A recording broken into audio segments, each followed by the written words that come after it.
We know you usually buy it, but this holiday, we're making it homemade. Creamy and sweet Rompope La Fe style. Here's everything you need to turn this holiday classic into a homemade favorite. Take a screenshot if necessary. Start by warming La Fe Evaporated and Condensed milk with cinnamon and vanilla. Keep it below a simmer. When your kitchen smells like Christmas, you're there. In another bowl, mix egg yolks and sugar until light. Slowly add the warm milk so the eggs don't cook. Just blend into pure cream.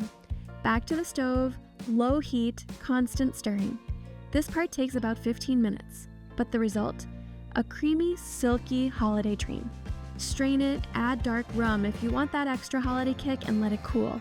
Once chilled, it's ready to serve and you'll never go back to store-bought. It's creamy, sweet, and comforting, like every holiday should feel. Homemade Rompope with La Fe.